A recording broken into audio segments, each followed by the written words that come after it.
My mother's how black don't crack. My mother's spine don't bend. My mother is steel. My mother is a steel bullet. A loaded shotgun. Waiting.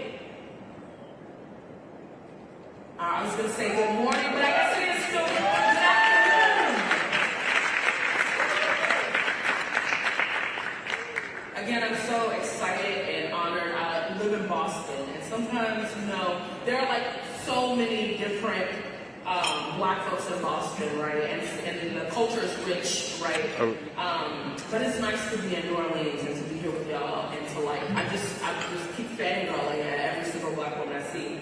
I came from a black woman. I am a black woman. I love a black woman. So this is like my jam, This next poem is also about a black woman by the name of Margaret Garner. Folks are familiar with Margaret Garner. And if not, she is kind of the character, who the character is based off in Beloved, and Toni Morrison's Beloved, right? But Margaret Garner was a woman who was enslaved. She had 4 kids and a husband. If you look at some of the history notes, you'll see that her first child was very dark-skinned and, of her husband. But the rest of them, it looked like came from the master, right? Or she was raped by the master. And so there is the story or the reality is that she and her family ran away from slavery, right? And they crossed the Ohio River. And as they were crossing it, they got caught, right? And while the husband began to fight off these slave catchers, Margaret Garner began to kill her children because she didn't want them back into slavery, right? And she only killed one, right, before they caught her. Held a trial to see if she was going to go back to slavery or be killed, and eventually was sold further down south along the Mississippi River into this harsher punishment of slavery, right? So this poem is holding all of that difficult, heavy history. I'm going to ask that you guys move through it with me. The poem is written in 3 parts, right? So it's written one side going down this way, another side going down this way, and then I'll read it across, yeah? So you're going to hear some of the same things. The first side is called Margaret Garner Crosses the Ohio River. And it is in the voice of the Ohio River. Folk stay gunning toward me like I'm the second coming. Like every Medea ain't a god with purpose. Cross me like a crucifix and I will lay Ohio bare. There is no word for a mother who has lost, just an unjust law rotting sweetly, blighting a fetus into the property of somebody willing to break a woman into a hollow harvest, a sin up yonder child. Wade through me like a hen, a prayer, a river of Jordan, a Mason-Dixie gateway, I, the chariot, freezing up, hardening myself in your quest. Second is called Margaret Garner Crosses the Ohio River, only to get caught and sold down the Mississippi in the voice of the Mississippi River. Like I'm some type of pistol, folks stay running from me, mercy me. I thin the bloodline, I devane the country with a kitchen shank. Mississippi, seldom downriver, there is no sympathy for a child gone to clean sugar, cotton stalk, crowning the bones, cane fields, pampering the mouths, split the family into quarters with a slip of sail, big money, old man river, steamboat, I may be a womb of water, but can as easily be a tree, poplar or dogwood, the soil of the South, the blood on my hands, a bomb. And this is the third way, and the cross. And it's called Margaret Garner Crosses the Ohio River, only to get caught and sold down the Mississippi, or the mother stands trial for for murdering her children, in the voice of Margaret Garner. Folks stay gunning toward me like I'm some type of pistol, like I'm the second coming. Folk stay running from me like every Medea ain't a god. Mercy me. I thin the bloodline with purpose. Cross me like a crucifix, and I devane the country with a kitchen sink. I will lay Ohio bare. There is no Mississippi seldom downriver. There is no word for a mother who has lost sympathy for a child gone to clean sugar, just an unjust raw, rotting sweet. Cotton stalk crowning the bones, blighting a fetus into the property, cane fields cankering the mouth of somebody willing to break, split the family into quarters, a woman into a hollow harvest with a slip of sell big money. Ascend up yonder, child, wade. Old man river steamboat through me like a hen. I may be a womb of water, a prayer, a river of Jordan, but can as easily be a tree, a Mason-Dixie gateway. I, poplar or dogwood, the chariot freezing up the soil of the South, hardening myself in your quest, the blood on my hands, a bomb.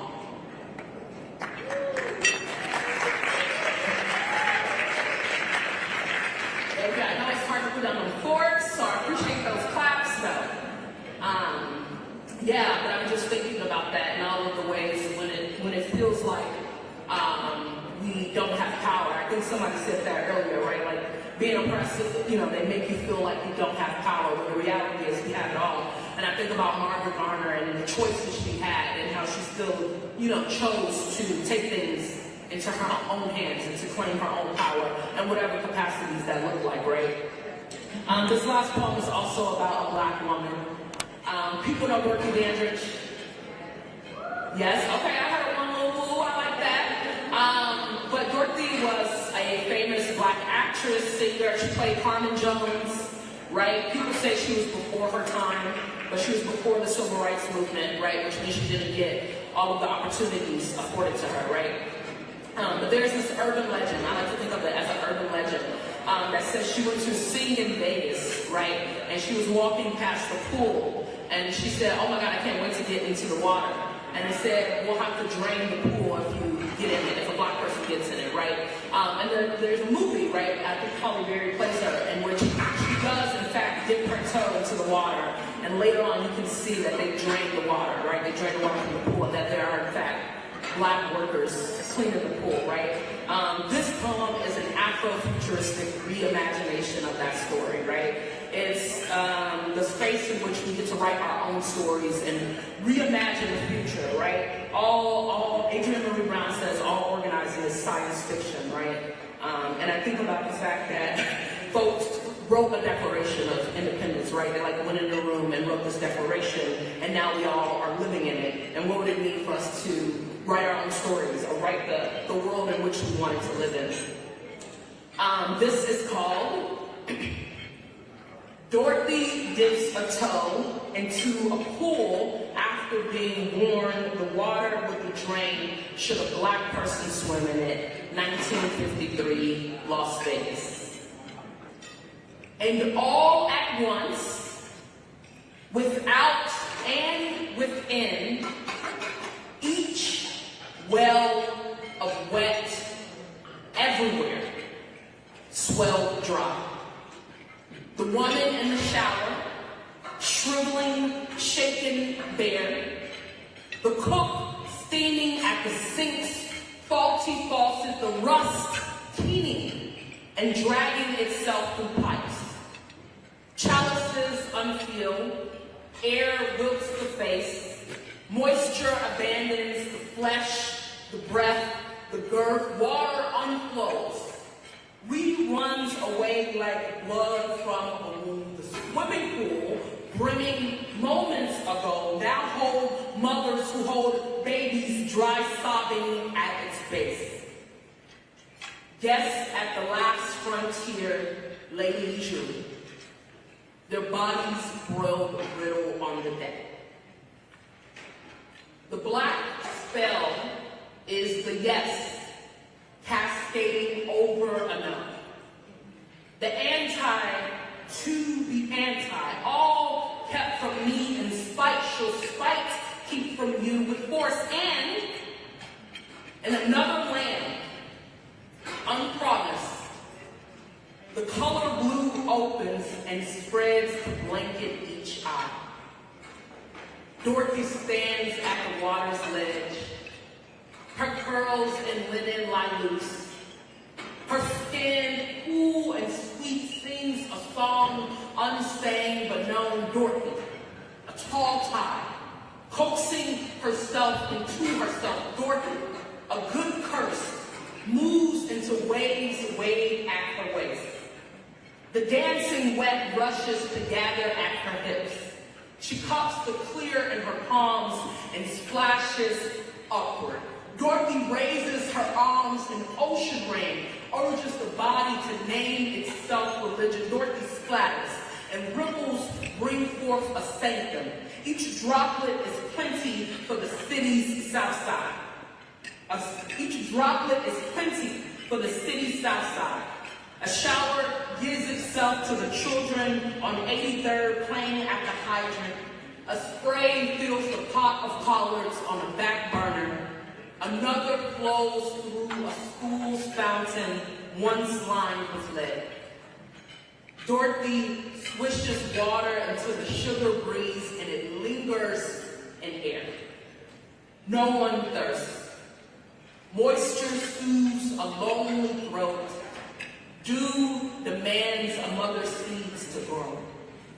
Dorothy raises the ocean, and oh, I want to tell you how her hands cradle full drops toward the sky. How the water can hardly stand to let her go.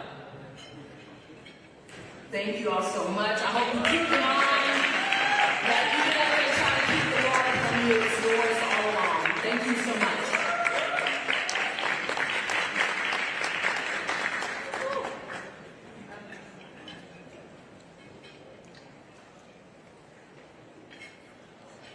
Thank you so much, Portia, for those words of inspiration. Thank you for sharing.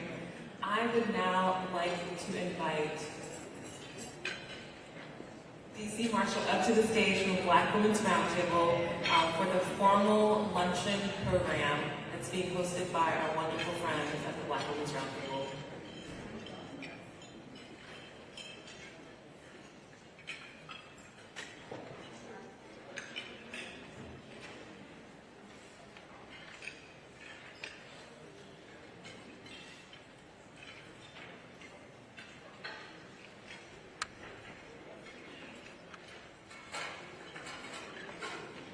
All right, a round of applause for our transition to poet. Wasn't she amazing? A round of applause if you could do it a little bit better. We just appreciate the gift God for you and the way that you and your creative genius were able to bless and encourage the room. So thank you so very much. And as we transition, I am going to, again, for those of you who just joined, my name is DC Marshall, Senior Advisor to Black Women's Roundtable. We're now going to transition. We are streaming live, and so you can tweet and share right now online that we are streaming live on Roland Martin Unfiltered. And so for your friends and colleagues who you believe should be in this conversation, in fact, lots of folks should be in the conversation, we just ask that you share online. Is that okay? Say yes or yes. I know you're eating, or just wink at me. Actually, keep chewing, wink at me, or yes. There we go. All right, and so now we want to bring on, as we transition, a few of the folks who are going to share remarks, and then we're going to have a panel discussion in brief, and two panels this afternoon, one at the state level, two the national level, but again, we're going to make it brief. And so right now, I'm going to bring up for welcome and opening remarks. We're going to do our partners and sponsors. One, Coca-Cola is going to bring remarks, and two, Goldman Sachs is going to bring remarks. And so we are excited and delighted to have First, we're going to have Travis Bergen from Coca-Cola. We're going to have Melanie Campbell come up, and then we're going to bring remarks from our partners and sponsors. So, round of applause, and our board chairman. So, a round of applause for Melanie Campbell. Melanie Campbell, President and CEO of National Coalition on Black City Participation. Then we will have our board chair, the Thomas W. Dortch, and then we will have our partners. We're going to have Coca-Cola and Asahi Pompey from Goldman Sachs for all of you who are following the amazing work for 1 million Black women, and in that order. Round of applause now.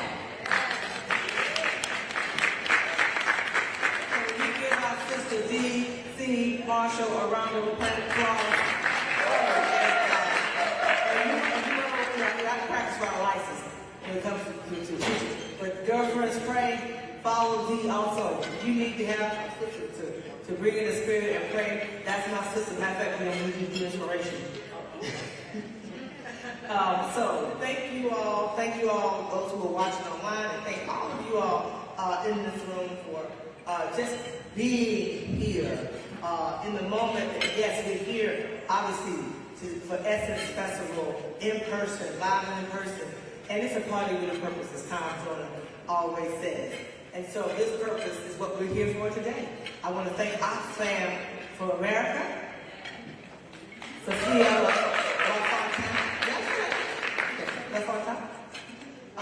who also will come up to bring co-host remarks. Oxfam reached out to us through our sister Joy on Norwood. And so we lift Joy up again as she's under the weather. And you know she's here. And all of the Oxfam family, can all of Oxfam wave your hand, those who are Oxfam folks in the room. And so we're here for a serious continuation from this morning. And this focus is around the power of our leadership as Black women in this country at a time that we need to use all the power and faith and organizing and empowerment and loving, as I said in the last panel, on each other that we can, so we can win this battle against the attack on our rights, voting rights, our reproductive rights, LGBTQ plus rights, our freedoms, our privacy, and the ability for us to lead this nation better for the generation that's here and those yet to come. So I thank you for that. I'll say more in my closing remarks, but I want to bring up at this time my mentor, my friend, my leader, a brother who, I don't know how he does it. I was going to tell you where you at this today. And you understand, he goes all over this country, big towns, small towns. He can go in corporate rooms, he can go in the White House, he can be right there on the grassroots level in the community. Has never, ever forgotten that his power is about helping people and empowering people. And I was one of those little girls from the school that he helped empower and saw something in me I didn't see in myself when I was a student at Clark College a few years ago. And it got me involved with the NACP. It got me involved in understanding my power much earlier than I think I would have had he not, God not brought him our journeys together. And no matter what, if I call Tom George Jr., he will say yes most of the time. And he said yes to 1 year to serve as the chairman. And we just did a ribbon cutting at Clark Atlanta University where National Coalition named the Thomas W. Dortch Jr. Leadership, Civic Engagement, Economic Empowerment, and Social Justice Institute. After this brother who needs really no introduction for those. He also is chairman of the 100 Black Women in America. He's an entrepreneur. He got a whole lot of folks that work for him, but he still finds the time to pour into community. So I bring on Thomas W. Dortch Jr., our chairman, Hewitt. Thomas.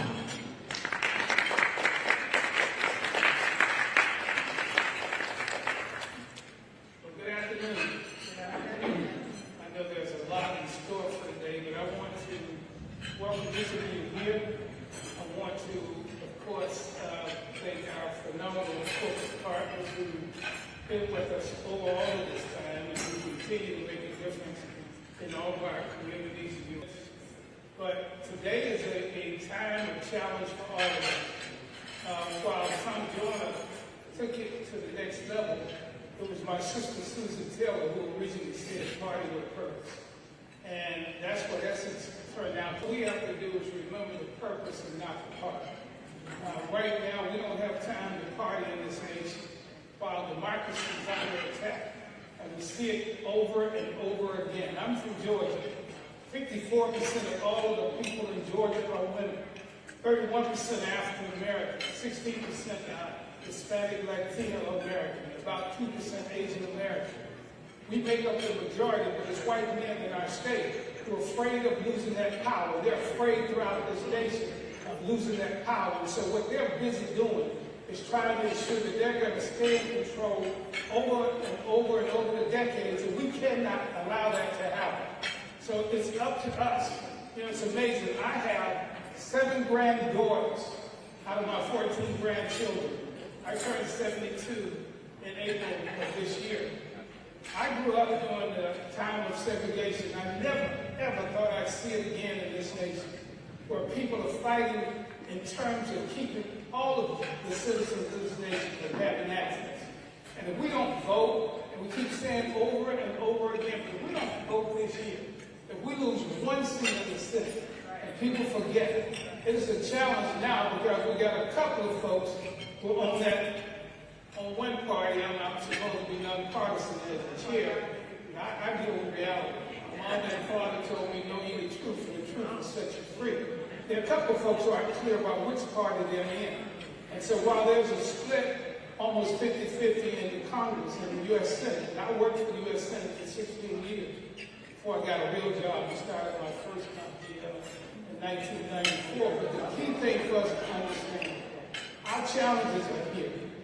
Again, it is the right of woman to choose. Without women, this world ceases to exist.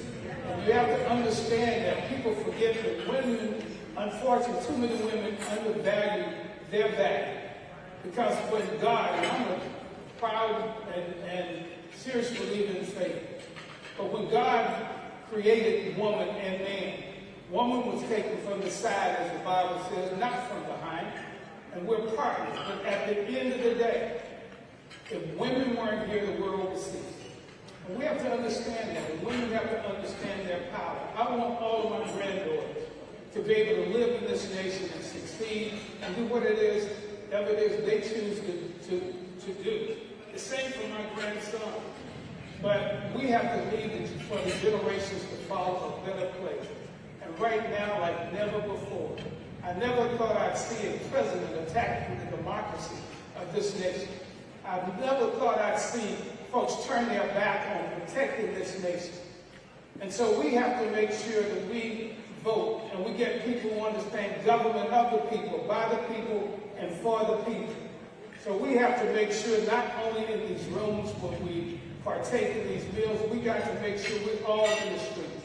And we're trying to make sure under Real Men Vote, under the 100 in our efforts with the Divine Nine, NAACP, and others, we got to turn out, even though they tried to come with roadblocks after we proved from the runoffs and from the elections almost 2 years ago, we proved that we can make a difference. And so while they're challenging, so I want to thank you for what you do, my sister and my mentee and lady who's been for now. Give it up for Melanie.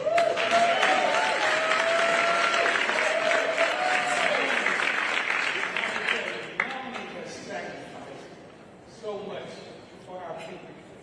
She could have taken corporate jobs. She could be anywhere she wanted. But she is a soldier for the battle of freedom and opportunities for this nation.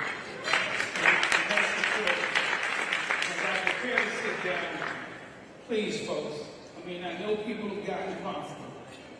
I wear my mask for 2 reasons. One, I've been battling over the last 3 years stage 4 pancreatic cancer. I've got 7 of the baddest doctors in the world. But it's something wrong when you have to wrong when too many of our people die because they could have had treatment. They could have had access to medication. They could have had, again, lives to carry them. I'm going to win this battle as I beat 2 others. But the important part, as my good friend Dr. Miles Monroe said, and I want to share that with you.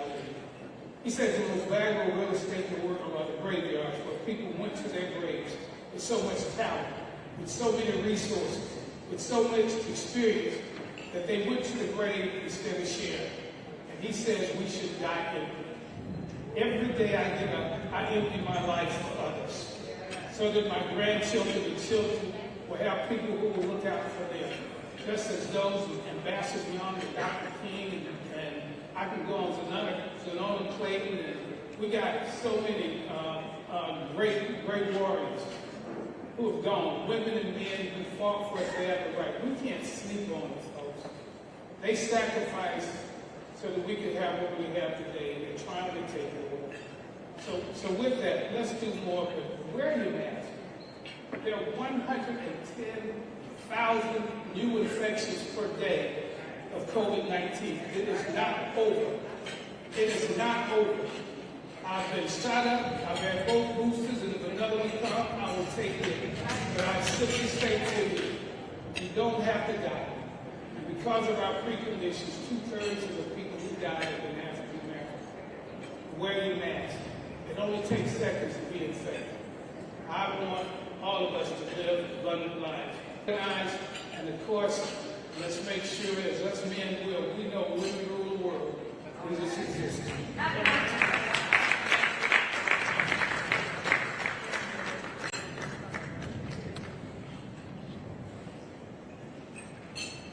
I want y'all to stand up for Tommy Bush.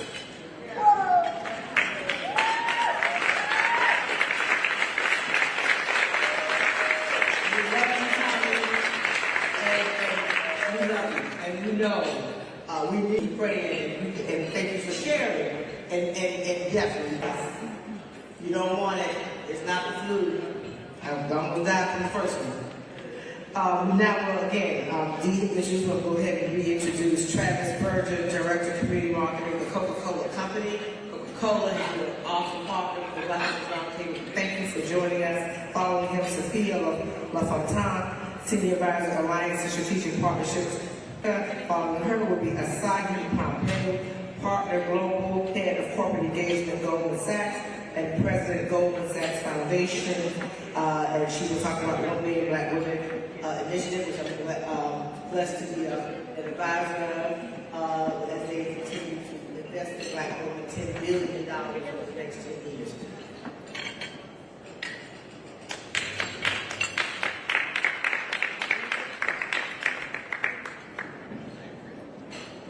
Good afternoon, everyone. Thank you so much for the invitation. At the Coca-Cola Company, we are empowered in the vision of uplifting our communities and really kind of being that force behind that market. So thank you so much for that.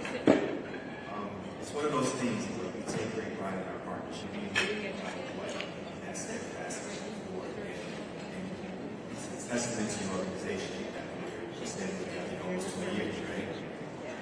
So we just know that we're here. We're going to always be there. And to take that commitment to the next level. I know I'm 5 months into the organization, 5 months into my work, but also into the next this family. So I'm going to take this time to really embrace, learn, as they say, lean in, and really be able to build that force. So thank you so much for the invitation, and I look forward to it.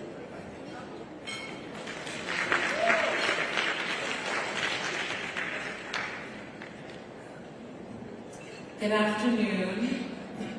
Thank you all for hanging out with us on this amazing Friday and for all of these incredible speakers. Again, my name is Sophia LaFontaine. I'm going to keep my remarks brief.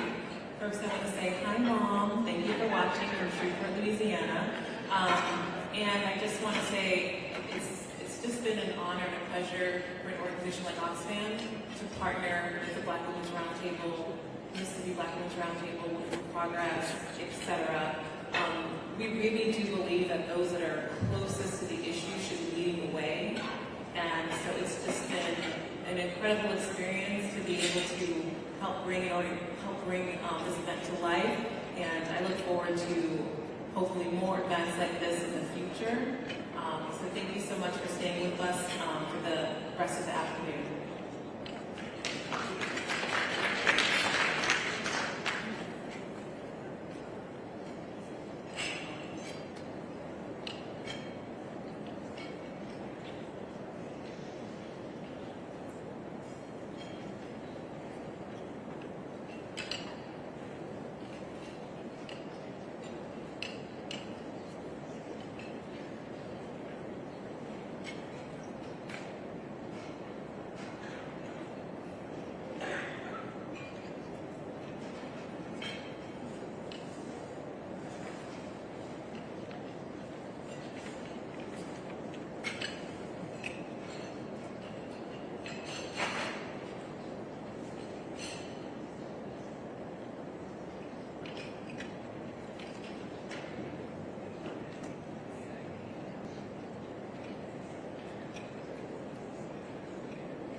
Good afternoon.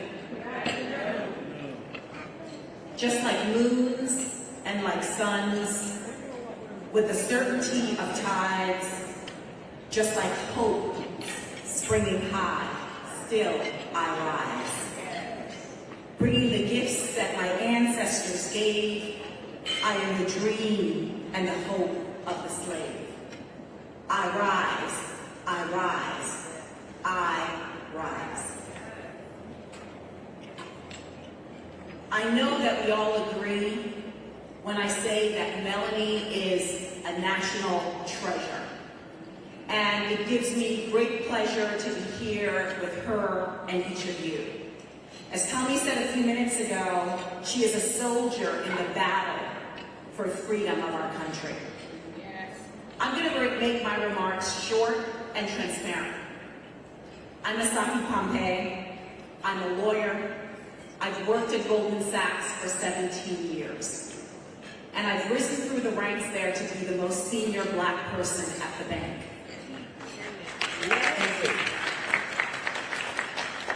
I'm the daughter of Caribbean immigrants. I'm the daughter of Edith and the granddaughter of Blanche. Now, there are three things that I want to share with you. One, awareness. Last year, we launched an initiative called 1 Million Black Women. Simply put, and I know many of you are aware of the initiative, but I want to bring awareness to everyone. Simply put, it is the largest commitment ever in the history of this country, specifically focused on Black women. $10 billion of debt and equity investments. And on top of that, $100 million in philanthropic capital to impact the lives of at least 1 million Black women and girls over the next 10 years. Yes. Second thing is how this initiative was birthed. This initiative was born of Black women, by Black women, for Black women. Now, we did it through listening tours. We've done 55 listening tours because we know Goldman Sachs, a 150-year-old investment bank, needs help to figure out how to best serve Black women. So this was a humble Goldman Sachs. This is a listening Goldman Sachs that says this must be, and I'm going to say that again, must be co-created with Black women. And so we've been conducting listening tours, and this is an invitation. We'll continue to do listening tours. Join us. We need you as to how to deploy that $10 billion in terms of investment and philanthropic capital. By Black women, for Black women, with Black women. We know that Black women are foundational to our families and to our communities, but even more so to this country.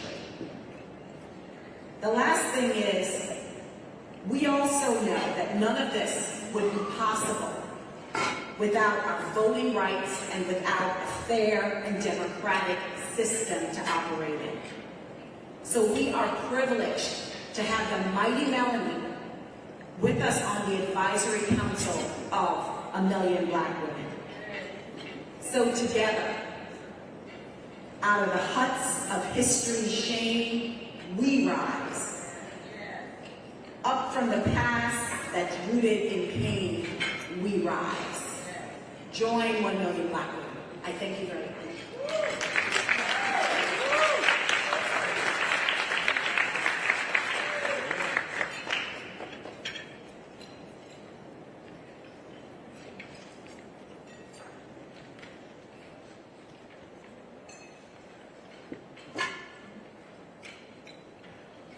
And another round of applause for the Black woman, because how many of you know if it was not for a Black woman in that seat, with that power, with that access, with that P&L, with that budget, with that voice to advocate for Black women, we would not have what we get. Let me just repeat this again. And the necessity of Black women to fan out in positions of leadership, but particularly in corporate America, one of the largest institutions to leverage those resources to support us. So again, another round of applause for Asaki Pompey. We thank God for you, my sister. We thank God for your mother, your grandmother. I felt the energy. I felt that. And so again, we are grateful for that. We're going to bring up the state panel. But while I'm doing that, again, I really, and I think Coca-Cola, Travis is still here, I am super passionate about not just the work that we do, but also standing in the gap for corporate leaders who look like us. Because I know they go to the table for us, and it's often not easy.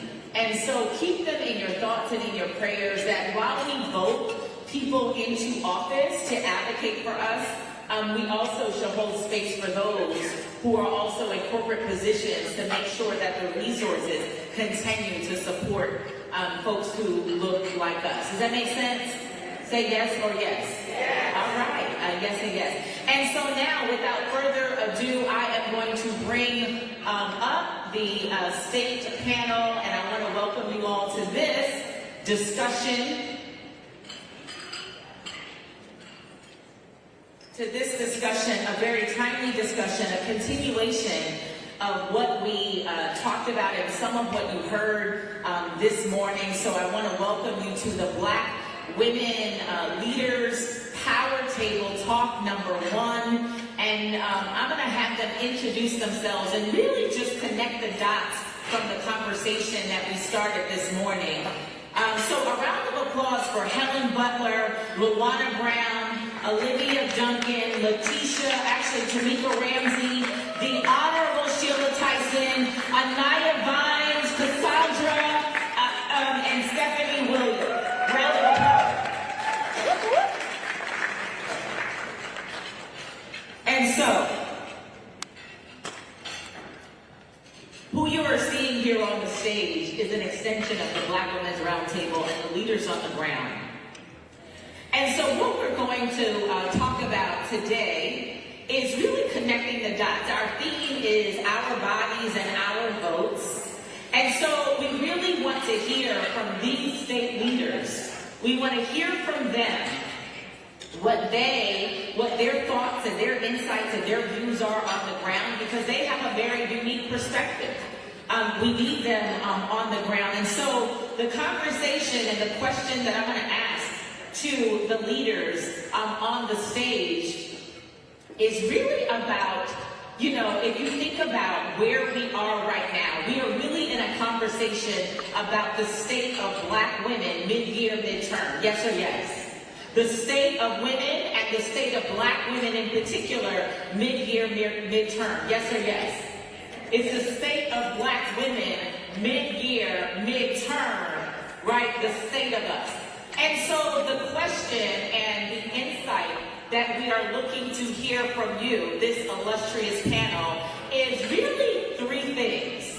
And we're going to pass the mic and we're going to try to do this expeditiously. You know, Melanie is so generous and she always wants to make sure that the leadership is elevated, and rightfully so. But the question is, question number one, is the current state of women and reproductive rights. We want to hear from you in brief the current state on the ground and where you are as it pertains to reproductive rights. That's question number one. Question number two is then the impact. How does that or will that impact the election and voting rights? That's the impact. And then three, you can leave us with a call to action. Tell us, Commissioner, what we need to do. Like, tell the folks who are streaming, give us one thing that we can do. We don't want to just continue to, right? About it, Tamika. We want to hear the call to action. So we're going to move from right to left, and then we will wrap up. Hello, I'm Commissioner Sheila Tyson from the Convener for the State of Alabama.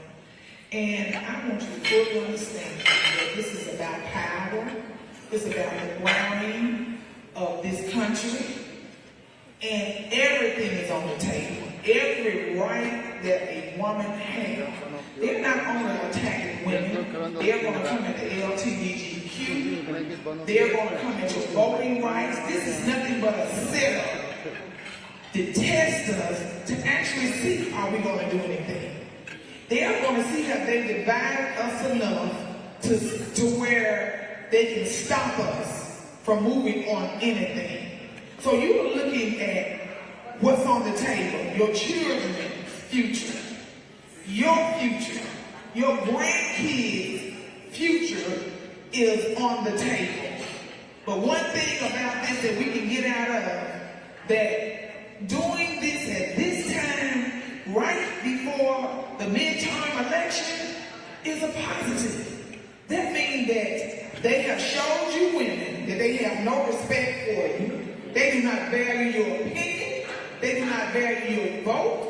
That's the reason why all of us, we need to go to the poll and vote them out in mass numbers. This is our opportunity right here to show them our power. We know we got it. Now it's time for us not to only show our husbands. We got to show the White House. We got to show our State House.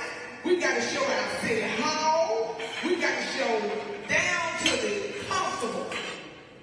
You got to vote everyone out, whether they black, white, woman, or man, that don't have the same beliefs that we have, to put the future in the place where it needs to be for all people. And we are not going back. Round of applause for the Honorable Sheila Tyson, Commissioner, Jefferson County, Alabama Commissioner and Convener of Black Women's Roundtable. Awesome, thank you. Good afternoon. So my name is Melanie Brown. I'm co-convener with Black Women's Roundtable in Maryland, Washington, D.C. And I feel like at this point, I don't even know what else to say to Sheila. But fortunately, one of the things that's happening in our area is that we do still have those reproductive rights for women in Maryland and in D.C. And right now, they are getting prepared for the onslaught of women that are going to be coming to the area to receive services. So in that regard, I am happy about that. However, as Sheila said, we need to fight for our rights back. We cannot let this go on. You know, we already know that this has been in action under the table and behind the scenes for years. And now this agenda has come to fruition, and now is the time that we need to mobilize. Now is the time that we need to talk about all the issues that we need to change, and we need to get out, we need to vote, get a bus, get a van, put everybody in it that you know is a voting age, get them to the polls, and as Sheila said, people who do not have your rights in mind, people who do not have your personhood in mind, vote them out. Vote them out and put people in office who share your views, who share your values, and who are going to be looking out, as she said, for all people, not just for a select few. Awesome. Thank you so much, Morial Brown. Good afternoon. I am Stephanie Williams. I'm proud to be the convener of the Black Women's Roundtable in Kalamazoo, Michigan. So women are beyond pissed off, but that's a good thing, because we're taking that passivity to the highest level possible.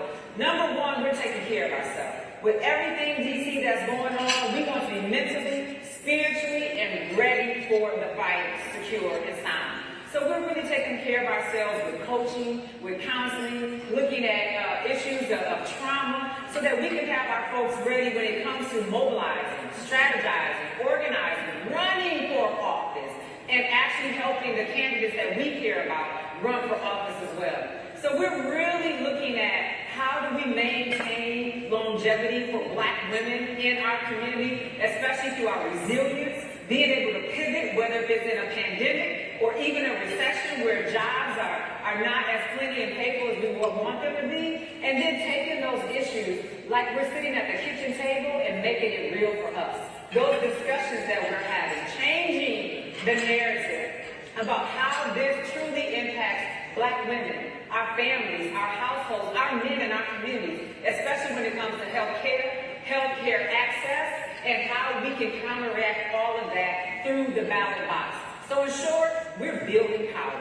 We're coming together, collectively increasing our capacity, supporting Black businesses, Black-led organizations from grassroots to grass seed, volunteering and mobilizing, educating, and getting out the vote. And lastly, I'm going to say this. We want to vote for people that look like us. So we need to continue to recruit Black women and girls.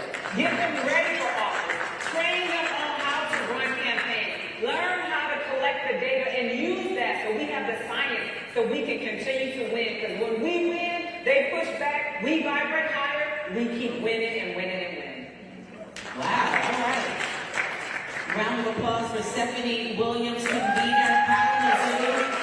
That's an awesome call to action. And so we invite you to tweet now, share now. We are streaming on Roland Martin Unfiltered. But I think that call to action is a nudge. Is there somebody in your community, a young girl right now, a young woman right now, who you know would be an awesome voice representing us that we could get behind?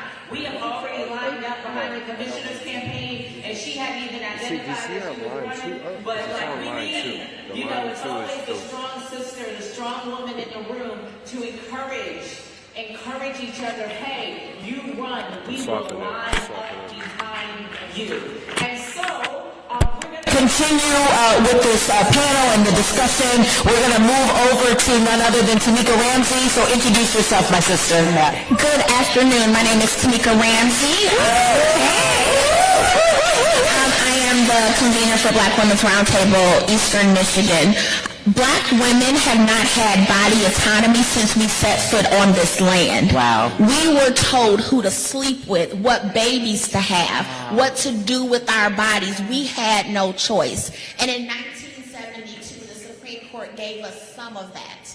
And then last week, they took it back. Black women should be able to say who they sleep with if they have children. We cannot look at reproductive justice only as an abortion issue. It is more for us. We heard the story of Serena Williams, one of the richest Black women in the world, famous, almost died after giving birth because the doctors would not listen to her. So it don't matter if we rich Black women, as long as we're Black, we are on the table and can die at any moment. That is enough for me to fight for reproductive justice.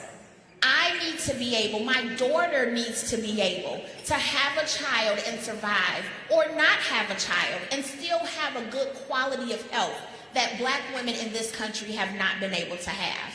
In Michigan, we have a reproductive justice ballot initiative where we are trying to change the constitution of our state to make women of all creed and color able to have body autonomy. That is what we're fighting for. And I'm so sorry that in 2022, that women, young girls have to fight. Yes. Because we've already fought this and won. And they got mad and they came and changed it. And the reason they were able to change it is because the president at the time put people in place. And so now we have to vote for people and put them in position so that we can rectify this problem. Voting is only part of it. Advocating, demonstrating, fighting back, using our dollars or not using our damn dollars. I will not spend $1 in Texas. Right. Like, no, you cannot have my money if you're telling me that I can die at any moment and you don't care. We have to take control because we are the change and we are the saviors that we're looking for. Nobody else been trying to save black women in this country but us. So we have to continue that fight. Thank you. Wow, and a round of applause for the Tamika Ramsey, convener, Michigan Black Women's Roundtable. But she said so much that is so powerful. We have not had body autonomy. Right, so just really level setting, the education and the awareness of that and the breaking down of that. But also I would share one other thing that is really important to know when Stephanie, says vote for people who look like us and think like us. It's important to know what Tamika mentioned is the previous administration put people in office. And so what I heard from a young king, his name is Darryl Cole, he's a champion for Black Youth Vote, and he says, what am I to say? He says, I understand that there were people put in office to make decisions right now, but it looks like the right now leadership made those decisions. And so Tamika, your point of clarity was so necessary. In the room, just say yes or yes. If the clarity was necessary information that we need to empower our communities to say, no, we still need you to vote, but also understand what's happening right now is not a right now strategy, that there have been people who have been lined up previously to make this decision and to begin this battle. So thank you, my sister, for clarifying that. And so again, I'm going to go right to social media, because if this information is helpful, it's useful, it's educational, then we just ask you to share online. Just share online this conversation. Share and follow these ladies, these women who are champions and generals on the ground, and so we can keep this conversation going. All right? And so now we're going to move over to the next general on the ground. Please introduce yourself, the Helen Butler.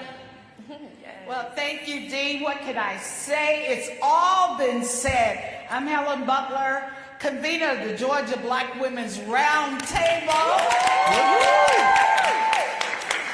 And in Georgia, we've been on the news, and we're still in the news. In Georgia, women still have reproductive rights to a degree. But what the first thing after the Supreme Court overturned Roe v. Wade, what did our Attorney General and our Governor of Georgia decided to do was go to court and get the injunction lifted that was in place from allowing the heartbeat bill, 6 weeks heartbeat bill, from being implemented. Again, this was because, as someone has already said today, in Georgia, in 2020, we exercised our rights, our power to vote, and elected and changed not only Georgia, but we changed the country by having 2 U.S. senators elected. And so what does Georgia do? It came back and put in place a voter suppression bill called SB 202. But despite that, we still had a large turnout. We're educating people about the problems and the barriers that are in place. But we are not going to let them steal our joy. Because we understand that power that we have in our vote, numbers matter. Did you hear me? numbers matter.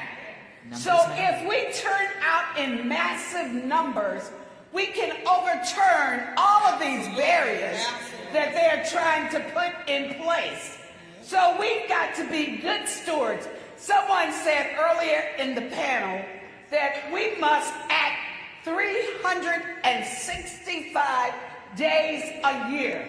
So we've got to register people to vote. Yes. We've got to educate people about the issues, about the candidates, and then we got to mobilize them. Yes. You've got to get them to the polls to turn out to vote. But the other thing is, we've got to protect that right to vote. Yes. In Georgia, they decided to change the composition of officials who implement election laws. And they'll be doing it for other things as well. But guess what? You can become an election official. So be a poll worker, be a poll monitor, be out there assisting the voters to exercise their right to vote. Call 866-OUR-VOTE. It's a national hotline that you can get your problems answered. So don't be deterred. 866-OUR-VOTE. We're there to make sure you're engaged. And as Dr. Lowry said, voting is a sacred right, but it is also a moral obligation. So, ladies, black women, we are a majority in Georgia. We can rule. Women are 52% of the voters, registered voters. So we have the power to do anything we want. Power.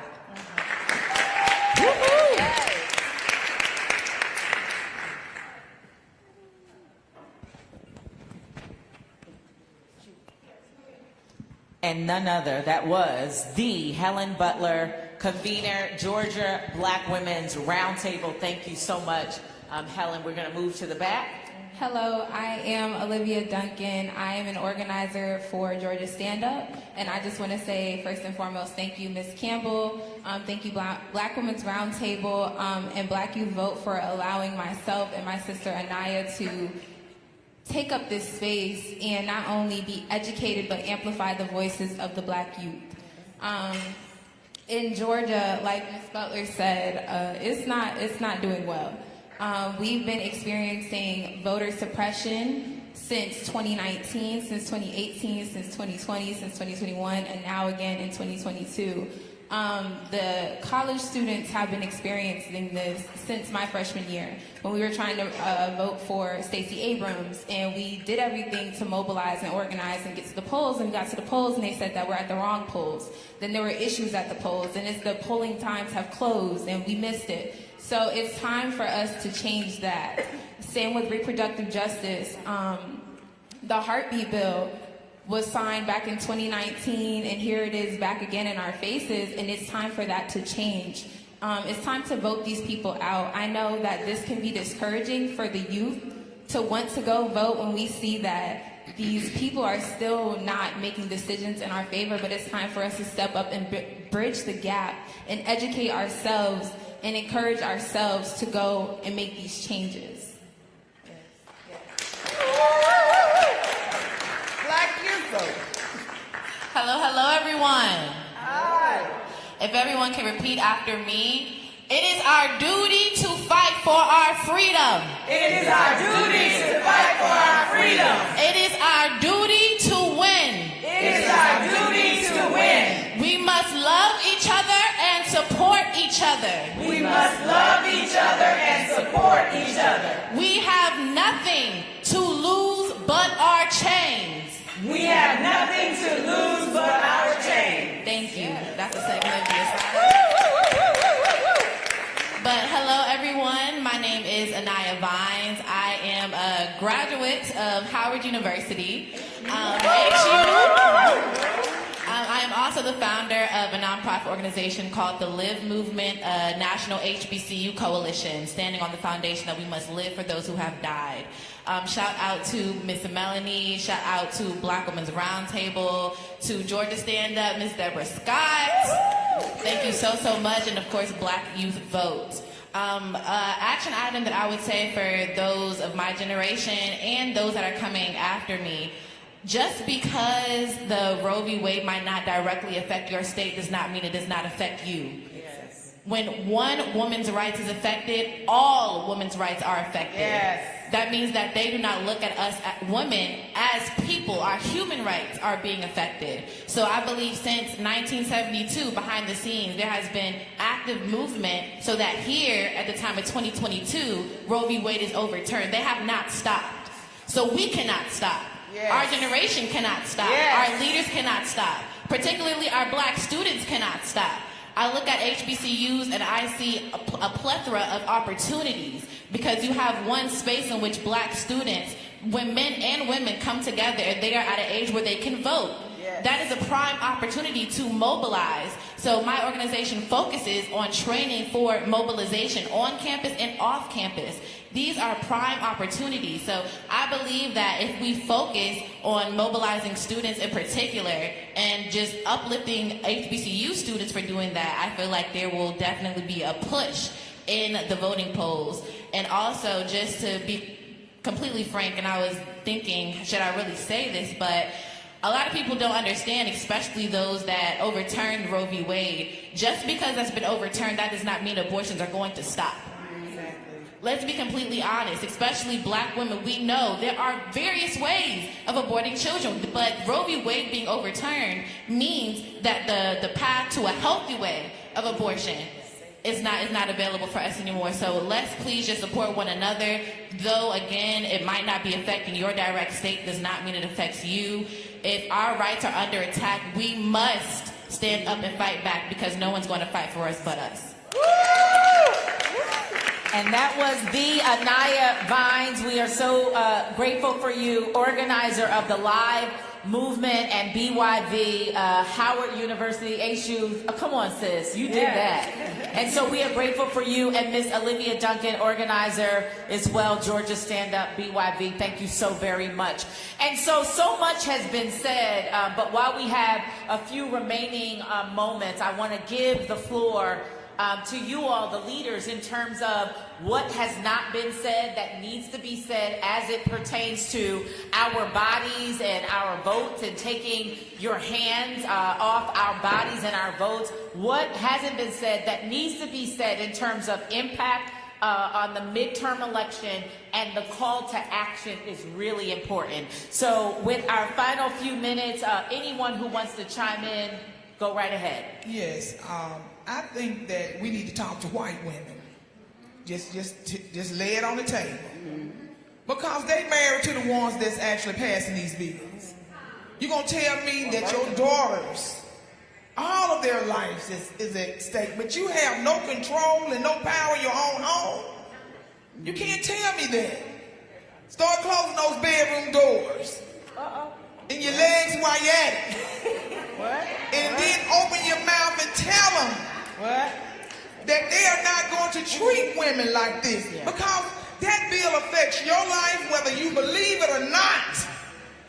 You don't know whether it's going to affect your child, your grandkids, your niece, your church member. White women, you got to stand up with us. And you got to fight with us. And let these men know that they are wrong and they cannot control your vote and your power. Because it was disrespectful to white women just like it was for other women. So me and Sheila the same person. I was going to say very similar to the same thing. This country is made up of 13.7% black people. If all of us voted our values, we still need the help of white people. Dr. Martin Luther King talked about the white progressive. If you are not helping us, you are in our way. And that's the simple conversation. I have white friends, we have difficult conversations all the time. Because if I can't have these conversations with you, you are not my friend. If I am fighting these battles by myself, you are not my friend. And we have to call people out. If you are not fighting with me, you are in my way. If you are not helping us, you are allowing us to be killed. we need to get a backbone. We need to say, I'm not dealing with you.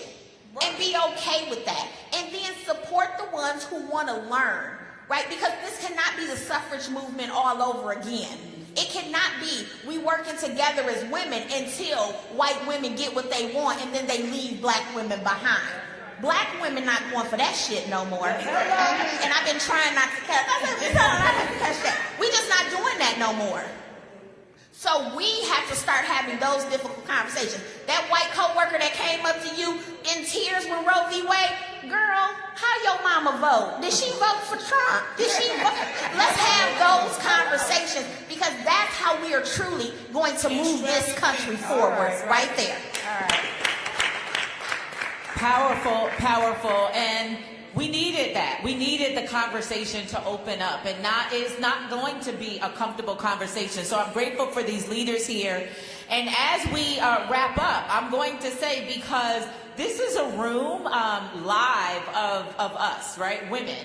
And then we do have a live stream audience, but again, with the comment of expanding the conversation and speaking with other women, white women, and even Asian women, and Latinas, and all women, we really need to start that here. So we are streaming live now on Roland Martin Unfiltered. We are also streaming live on NCBCP Black Women's Roundtable on Facebook.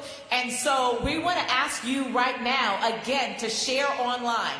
We'd like to have a conversation. We need a broader conversation, as Commissioner Sheila Tyson mentioned and Tamika Ramsey. We need to have a broader conversation, a unified conversation, if we're going to continue the conversation and advocate for hands off our bodies and hands off our votes. So if you could go to, again, online, follow NCBCP_BWR to engage others in the conversation. That's the one thing that we would ask. And for those of you who are streaming, in the chat right now, whatever it is that you think needs to be said or added to the conversation, we invite you to chime in. We invite you to share. Hit the share button so that we can expand the conversation. And so, that said, we are going to wrap up. I'm going to give the leaders, whoever has a pressing final thought. Yep, we're going to give the floor to you for this conversation. So, Stephanie, if that's you, the floor is yours. Thank you, DC. I just wanted to say that at this point, we really need to change the narrative. The conversations we need to have in the streets are the same ones we have at our kitchen table. Talk to your mothers, your grandmothers, the younger girls about reproductive justice. The right to have a child, to not have a child, to raise that family in a safe community, a welcoming community. The right to be able to go to work and not have to deal with oppression and microaggressions and all those other things that keep us in an unhealthy state. We have to continue perpetuating these real conversations that marinate in the spirit of Black women and younger girls, so we feel comfortable out in the community talking about and projecting our issues to expand our movement that inspires more women and girls to be more proactive, to participate, and to lead. And I hear women say all the time, well, I don't want to run for office. I don't want to be in the front. That's all right, sis. We got a lot of room for you on the side, in the office, in the suite, wherever you want to be. There's room for tools, for technologies,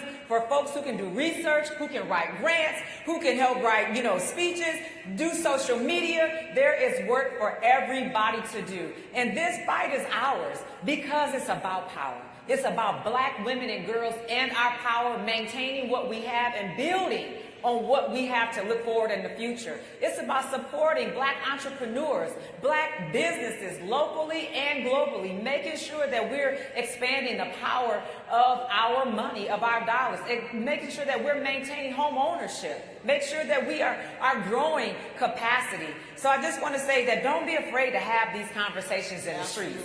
You can be in the streets, just don't get caught up in the streets. But be in the streets talking about what really matters. Tweet. Make your status on social media. Go on Instagram, Snapchat, and talk about the real ish. Stand in your truth, speak your power, mobilize, organize, vote, and still keep having those conversations because it is about us.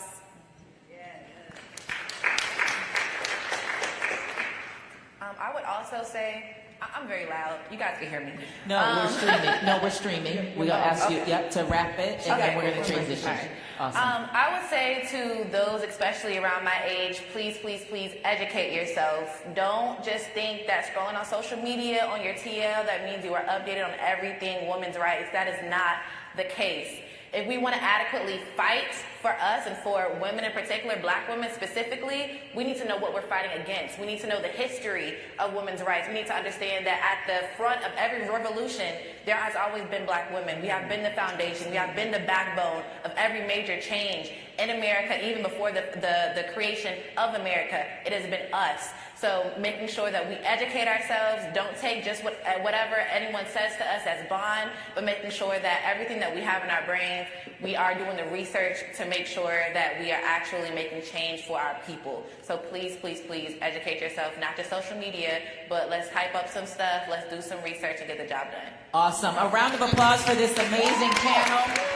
And as we transition, a round of applause for this awesome panel. Thank you so much for your voice, your thoughts, your insights. And as they take their seats and we transition to the next panel, I say black women, you say power table. Black women, power table. Black women, power table. As I say black women, you say power table. As they transition and take their seats, black women, power table. Black women, power table. Black women, power table. Black women, power table. Black women, power table. Black women, power table. Awesome, awesome. And now I want to invite Delisa Sanders, Senior Policy Advisor, National Coalition on Black Civic Participation and Black Women's Roundtable, to round out our day, and we are going to be complete. We will be brief in this, the National Leaders Roundtable. So round of applause for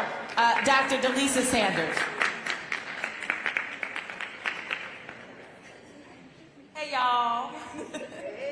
Will the next panelists please come to the front? Will our next panelists please come to the front? We're going to pivot now from our communities in our states. We're now going to pivot our minds, bodies, and hearts and spirits onto the national stage. What can we do at the national level? And hopefully throughout this conversation, see and feel the connection between what goes on in our communities actually ends up at the national. As they're all connected for it to work. Come on, my sisters, my sisters. How you doing? You look gorgeous. Oh, look at all these crowns. Oh, my Lord.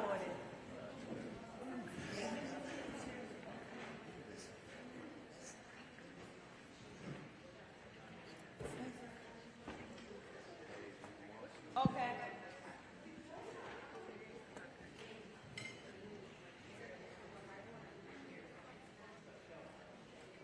Doesn't matter.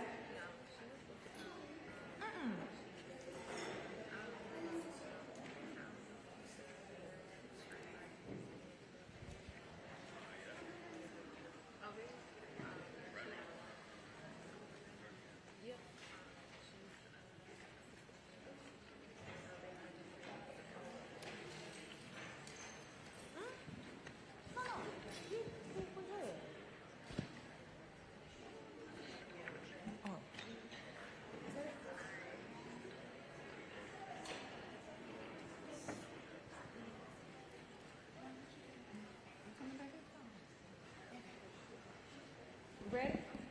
Y'all ready? Yeah. Y'all ready? Okay. How poetic it is to be here in this moment, where within a week, the Supreme Court of the United States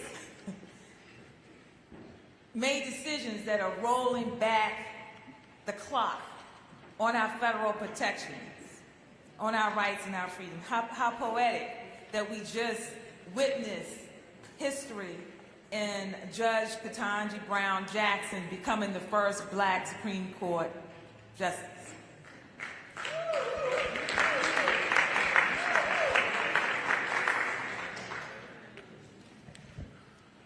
I am going to ask each of our panelists to give us your own self-introduction.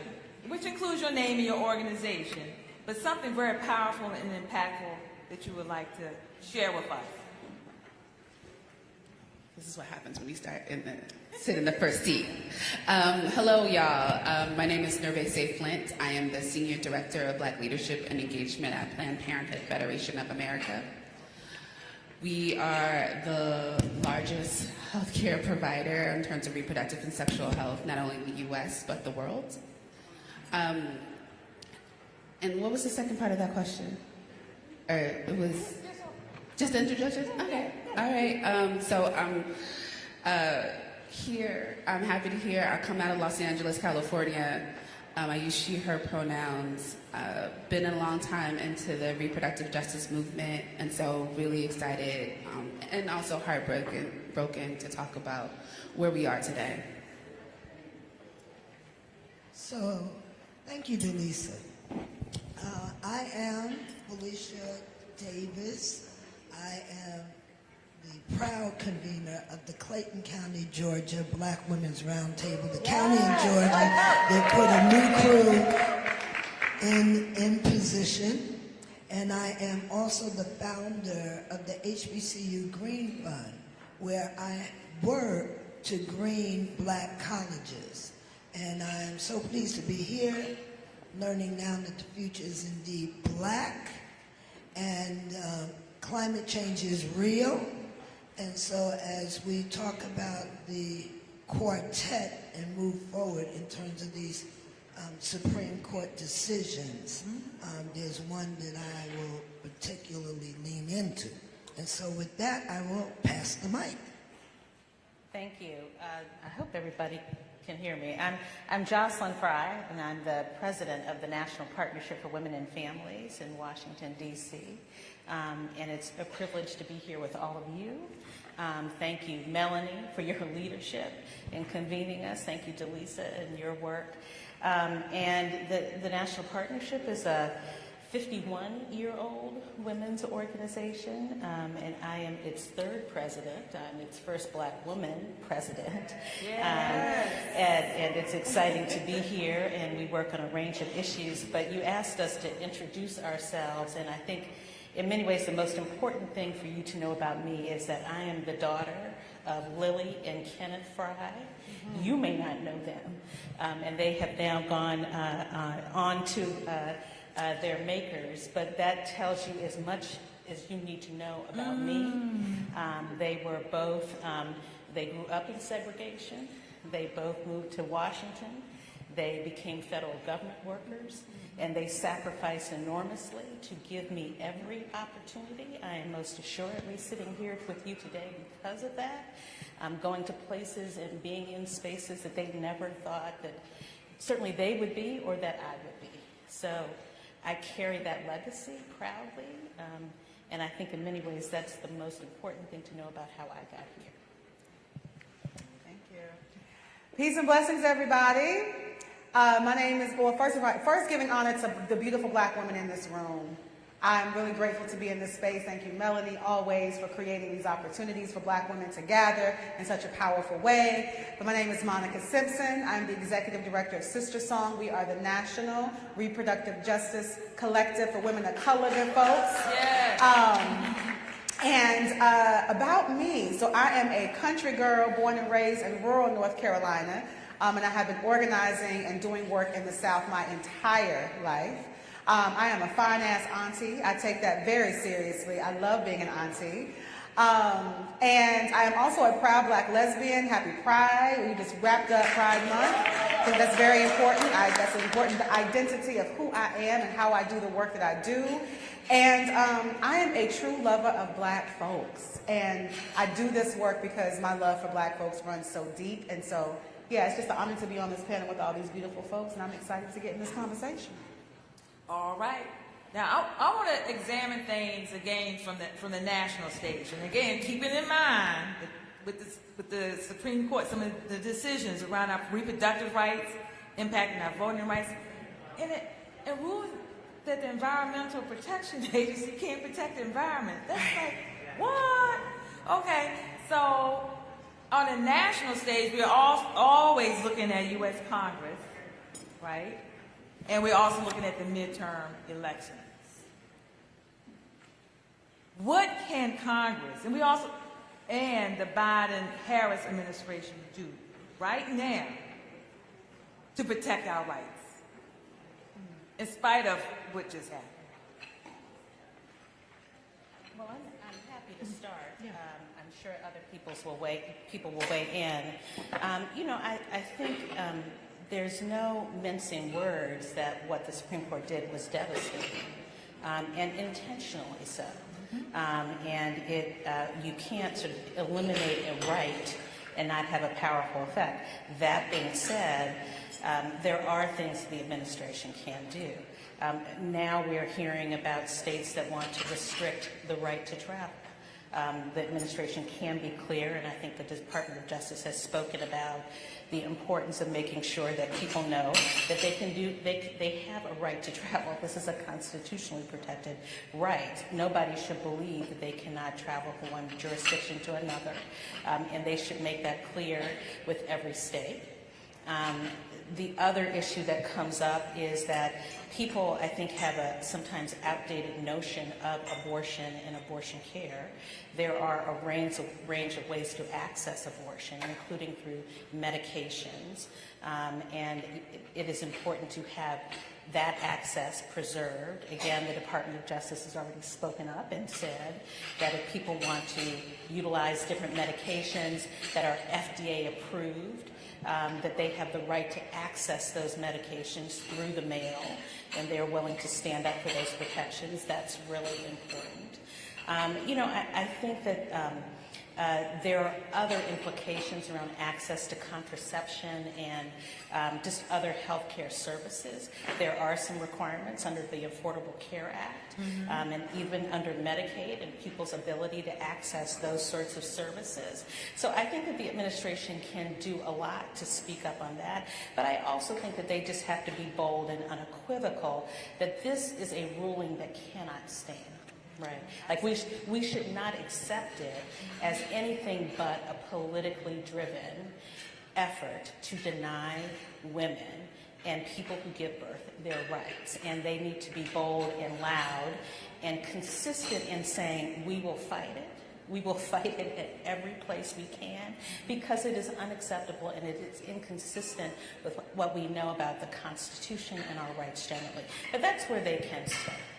I think you said that so beautifully, and I'm so glad you said it first, because I don't have the nice words to say what I think they need to do, right? I just think this administration needs to boss up.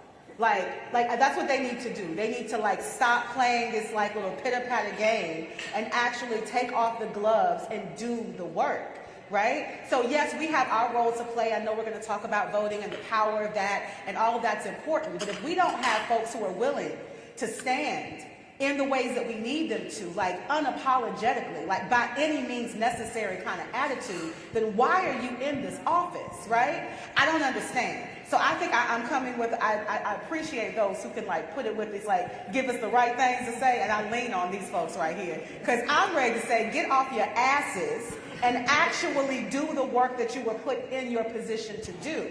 Our previous administration used everything and then some to put us in the situation that we are in.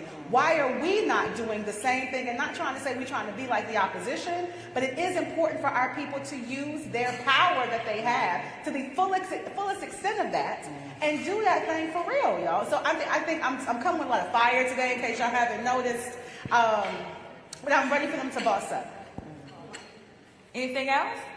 So I just want to jump in so that we don't get confused. So, if you looked at the Washington Post, they said a trifecta. So we're looking at Roe v. Wade, we're looking at EPA, we're looking at an interesting border decision. And before that, it was guns everywhere, right? And so what we divide up, and my sisters to the left, they're going in hard on Roe, and we know the impact. But this is that thing of you got to know your history or you'll repeat it.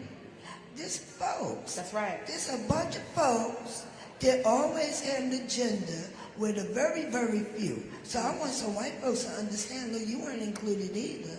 They're coming up for yours as well. the folks on the plantation, there wasn't a whole lot of folks in the big house. It was just a little crew over there, and everybody else served them. So that was the plan. And now there's a movement to say, how can we, the few, control the rest?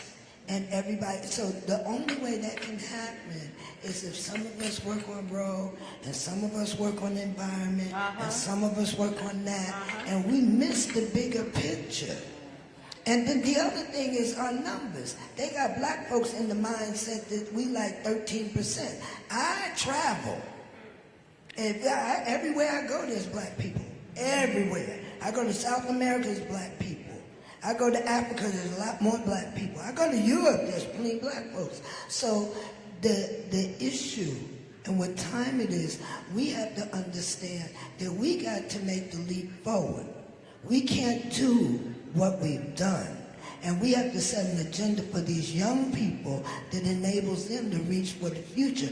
We're going to hold it down. And those of us that are in the blue states, where you can get pills, the best thing I heard, you can buy a lot of them if you can afford to, so that we can distribute where they need to be. It's like, I am gangster. So we come to gangster. Yes. Dealing with a sister in a situation, we gonna drive you, we gonna provide you, we gonna do, we done it for other stuff. And look, I'm not trying to party and get high, I'm trying to save a life. So we got to be there and let it be known. If you come for me, you come for all of us. That's it. So that's what time it is, because this is not a situation we want to. That it would be just about abortion. It is not. You want the whole body. You want my body again. And on the strip of the women that I know that served in that way, not this time. Not this time. All right. Did y'all hear that? Yes. I mean, I feel like everything that's said is already said. So ditto everything that folks just said. The only thing that I would just raise again, and I'm gonna pick up where you put down, is that we need to be intersectional and creative. So what does that mean? That means that even though this conversation is about abortion access, we know that black women are not just about abortion access, and abortion access is not just about abortion. It's an economic issue, it's an environmental issue, it's a criminal justice issue, it's all these other things that come into our lives. So our administration not only should be thinking about Roe, it should also be thinking about how do we make sure that the lives of black women, regardless if they want to have an abortion and or keep their pregnancy, right, that they are creating the conditions for that to happen. So we also need to be keeping them accountable of what does it mean to have fair pay. We also need to be keeping them accountable. What does it mean to also have paid parental leave? What does it mean for us to be thinking about this full range of things so folks can actually give themselves options? Because abortion access is more than about, oh, well, I just woke up and I just don't want to be pregnant. Even though sometimes that is the question, or sometimes that is the answer. Abortion access is about all the pieces, because we know that most people who have abortions are already parents, right? We know that, so they are making, and most times they are making economical decisions. So how do we also address those issues as well? So when folks tell you that there is nothing to do because of the Congress and the way it's at, don't believe them. That's right. Tell them that there are many things that they could be doing around abortion access. There are many things that can be doing around reproductive and sexual health access. And it doesn't just stop at one piece of legislation or one court case. That's very important. But I'm hearing a common thread is tell Congress, which pivots me into where we're headed. We're headed to the midterm election. Well, we vote folks in and we vote folks out. What should we be thinking about right now? Also planning, preparing to do for the midterm to impact what's going on? I'm gonna start first. Yeah. Right? Yes, ma'am. I don't want to follow y'all anymore. I think there's a couple of pieces. One, we need to get out and vote, but we also need to hold our folks accountable. I think it's no secret that Black women vote, and we vote at high numbers. We get out there. Older Black women, or more seasoned Black women, are one of the highest propensity voters in the country, right? But we need to also make sure that our vote is getting paid off after they get into office. So what do we also do after the voting? How are we holding them accountable? Are we asking them questions? What are you doing? How are you helping Black folks? And then after, make sure that they are actually holding the folks accountable. We can be asking elected officials right now, where are your stance on abortion access? Where is your stance on all these issues? Just because you came to my church doesn't mean that you got my back. So we need to be also having all of those conversations and having them answer to Black women in particular and Black birthing folks. So I think that's the first piece. I think the second one, this is not normal times. So we can't be acting normally. So that means that we got to, again, think big and creative on how we are engaging with our people. So that means we might have to have roundtable discussions in our living rooms. We might have to have roundtable discussions in our bedrooms. We need to be making sure that all folks are aligned and having conversations. So you got cousin and them coming to the elections and coming to the polls with you and asking those same questions. So I'm so glad to know that I'm at the end of the stage with the not normal. Because see, so I sat in the right chair. Because while I'm working to get everybody that I can to vote, we have the opportunity to lift up things. We can say, oh, your choice is this. And we have a Reverend Warnock from Ebenezer that's articulate, educated, the examples. So it's like, you can go with this or you can go with that. I want to be a little bit ahead. So where I am in the curve, let's make voting mandatory for anybody that gets a government amount or pays taxes. Now, it's not going to probably happen, but that's my position. Let's make voting mandatory. What is that? That is going beyond where we are. And then I want the people with the Constitution to explain, let them get on the page and no, we don't want to do that, because they've had me running against a flow. So I want to change the flow of the river and say, anytime we're in a state where people can visibly try to tear down the government, we need that big change that you're talking about in a bigger vision. So make it mandatory. So in my conversation with young people, I'm saying, yeah, I'm working hard to make sure you're going to have to vote. So you might as well practice now. And that's the way, and thinking that's ahead, because we keep on fighting from the rear.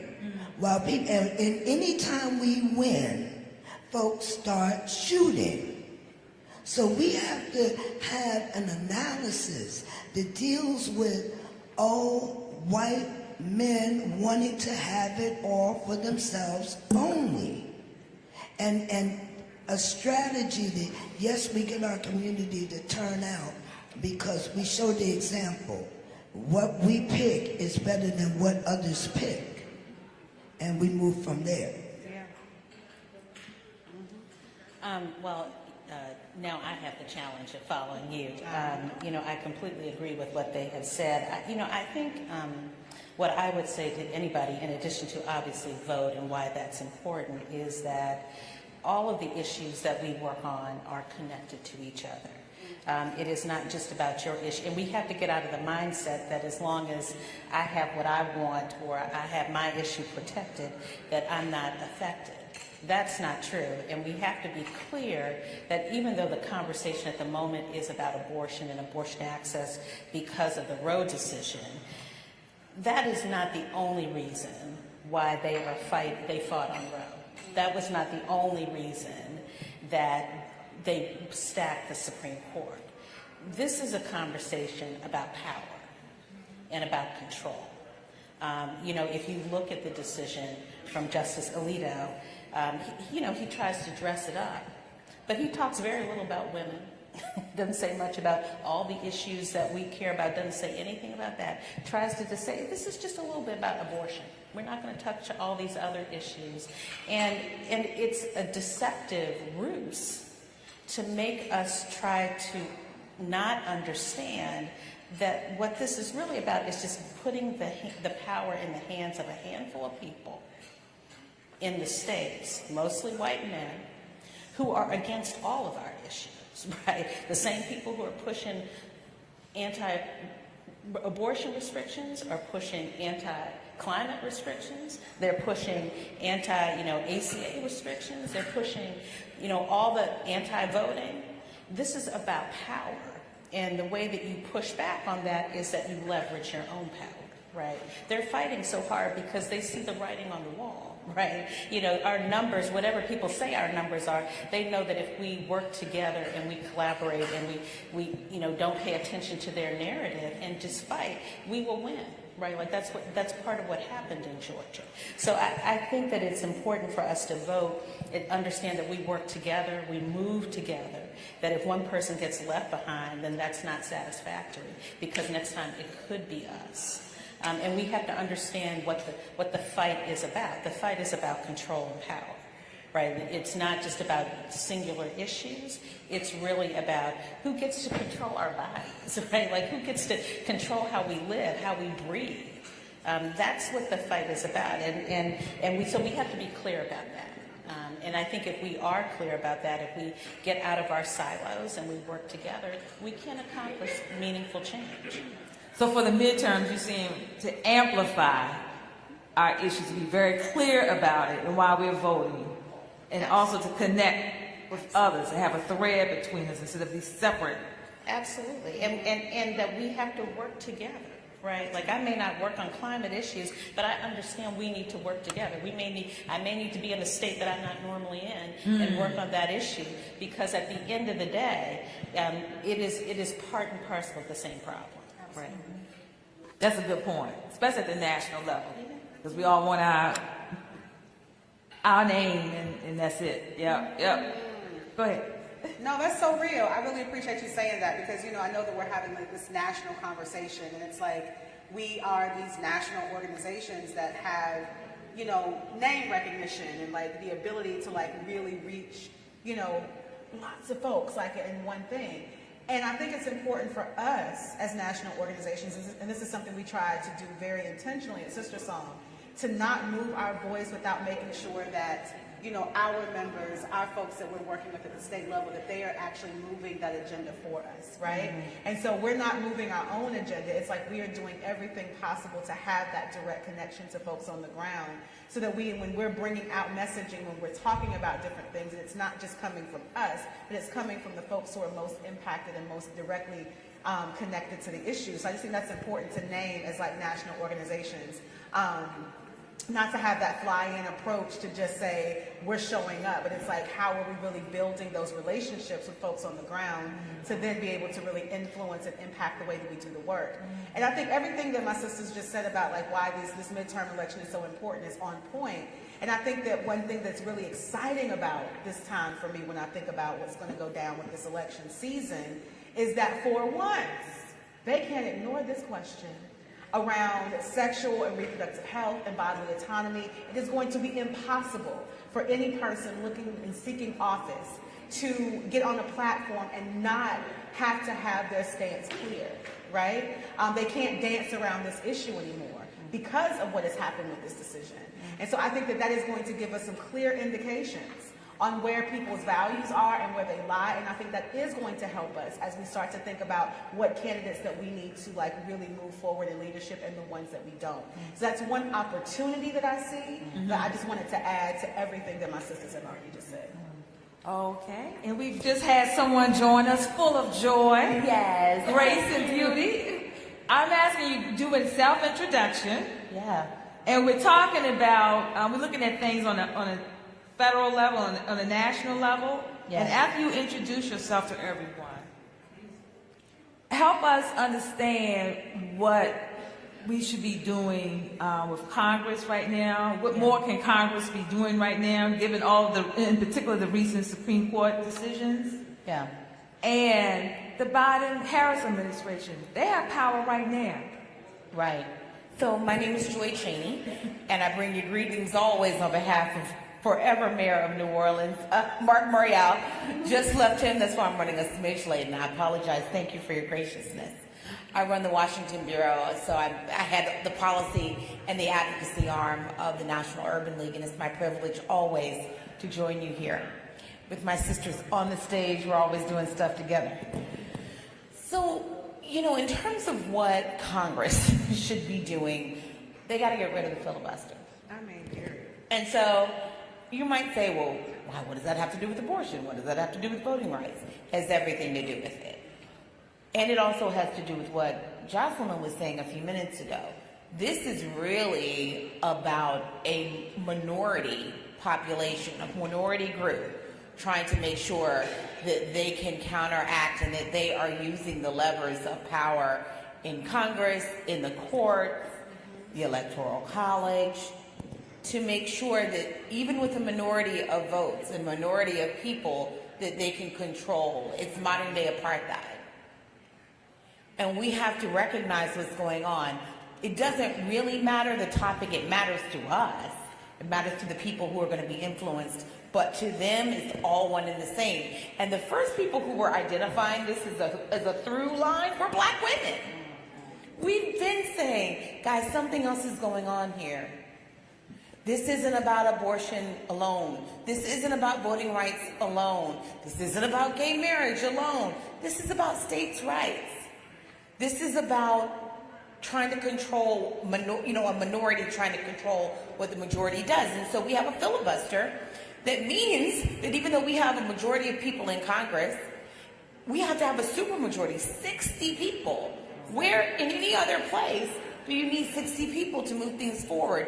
And as Martin Luther King said, as we're saying today, the filibuster is an existential threat to democracy. We cannot, it's why we can have gun laws blocked unless you have a very benign one. Blocked is why you can have that. It's why you can have a block on the codification of Roe bill. It's why you can have a block on the voting rights bills that all of us fought so hard for. So Congress has got to figure something out around the filibuster, create a new rule about that, and we need the senators who are going to make that happen. And in terms of the president, in addition to continuing to fight for the filibuster, he's kind of allowed, a desire to see a change on specific issues, but I think we're going to have to talk about it holistically. But I think the president is also going to have to talk about what is really happening. The only people that I hear making all the connections are Black people. I'm going to be perfectly honest with you. They know it's happening. Republicans will tell you it's happening. And Black people, I include Clarence Thomas. He decided to tell us what was happening, much to their chagrin, in his concurrence. I can't.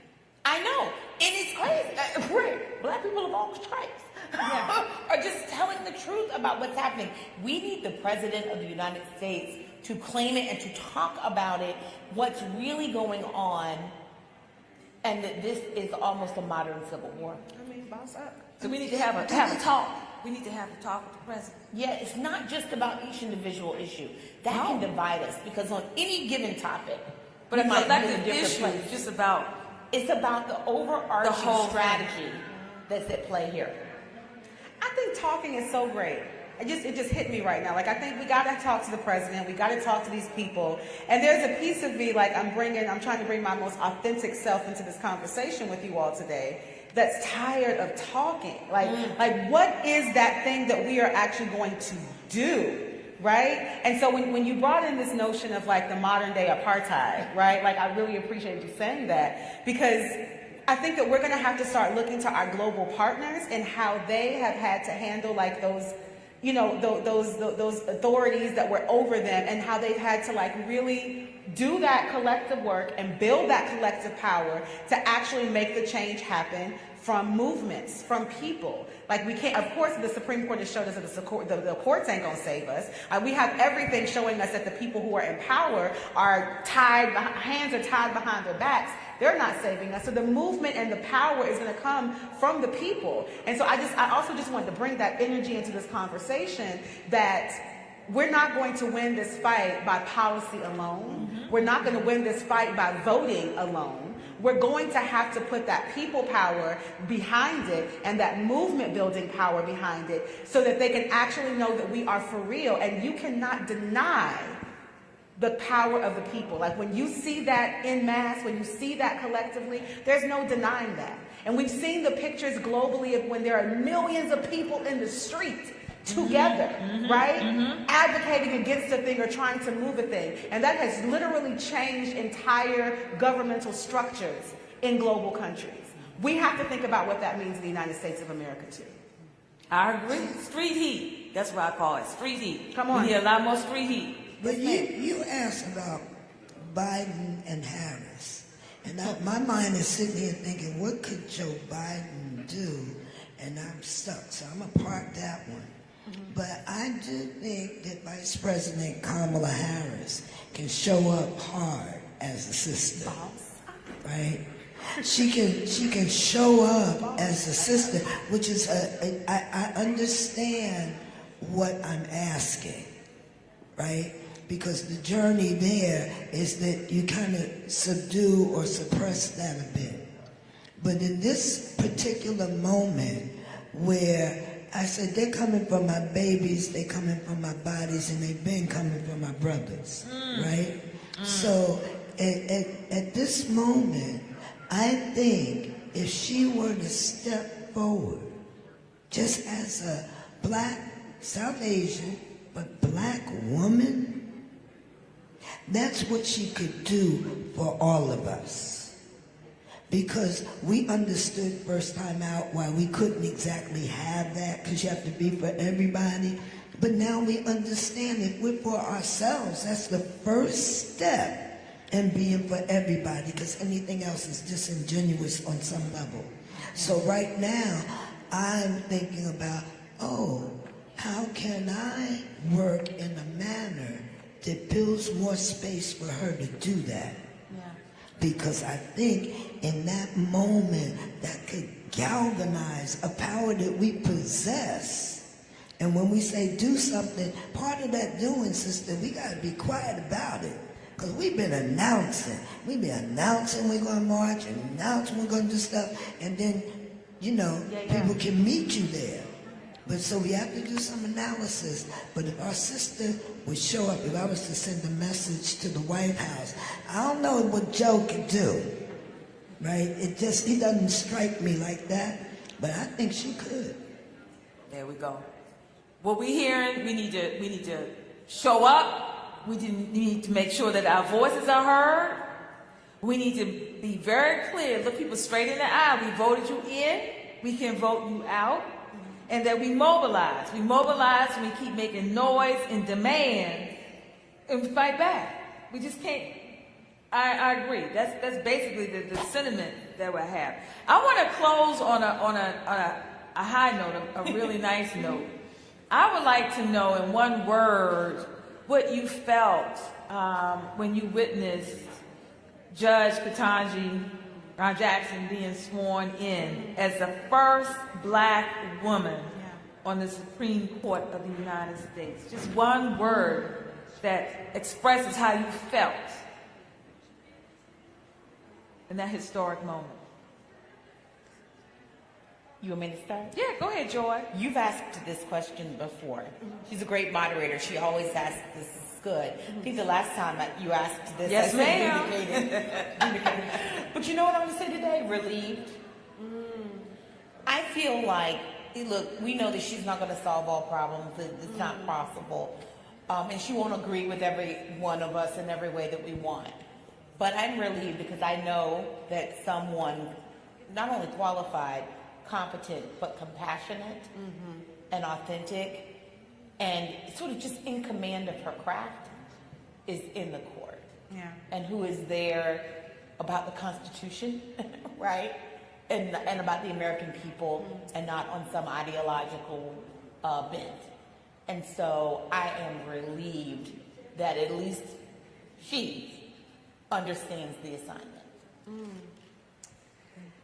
I gotta say 2 words. I mean, I'm proud. Like, I mean, come on, sister, with your locks, and you just look extra black. Your name is extra black.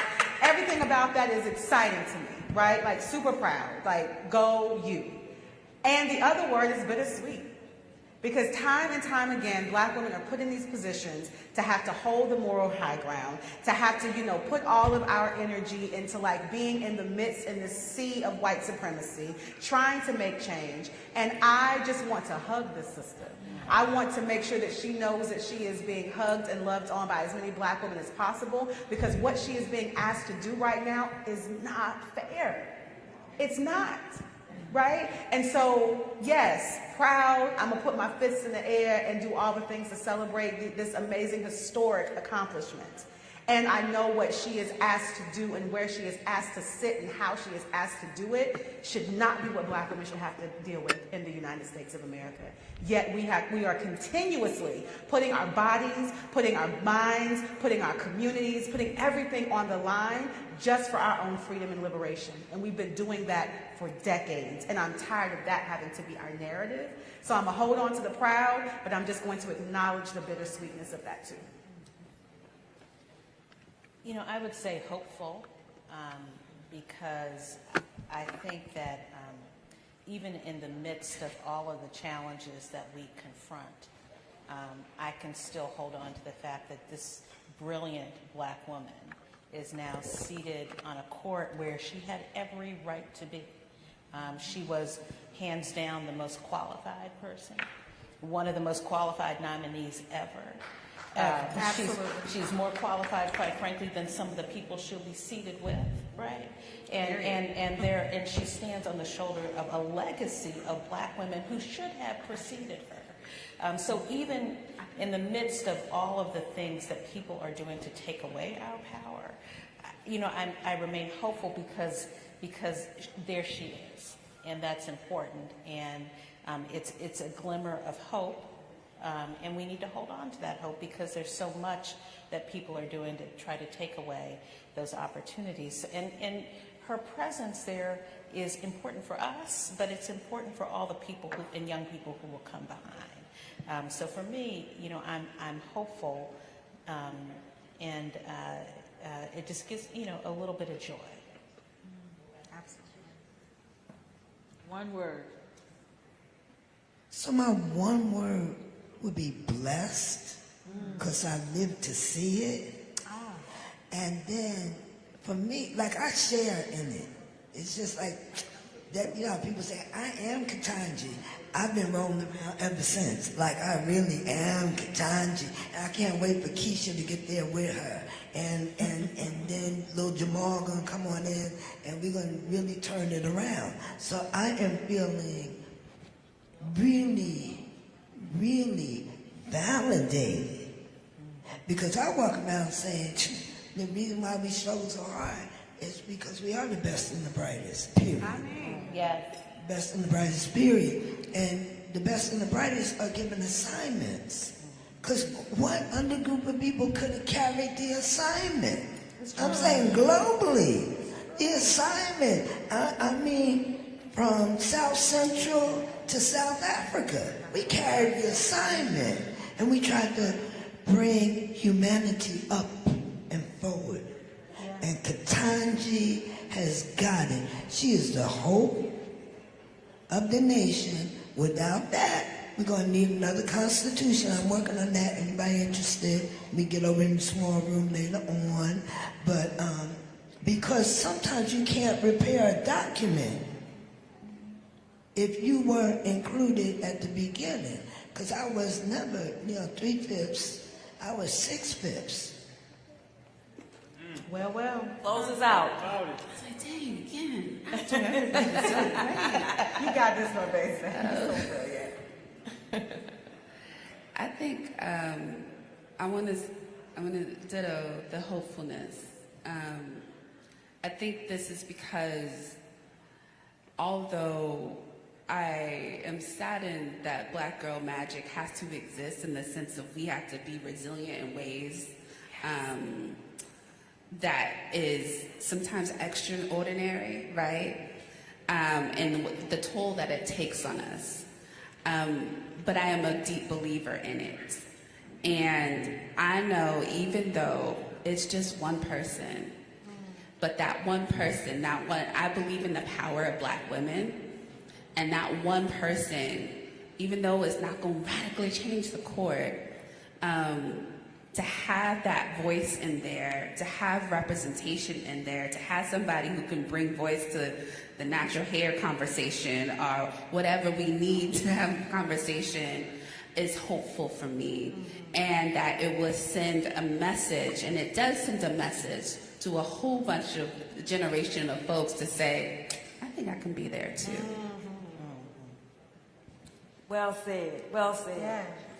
Well, thank you everyone for being with us today and closing out, helping us close out today with this final power table talk of the National Coalition of Black Civic Participation signature program, Black Women's Roundtable. Our leader, Melanie Campbell, would you like to say a few words as we close out for the day? Our leader is coming up. She's going to say a final close out. And thank you so much. Thank you so much. Thank you, Delisa.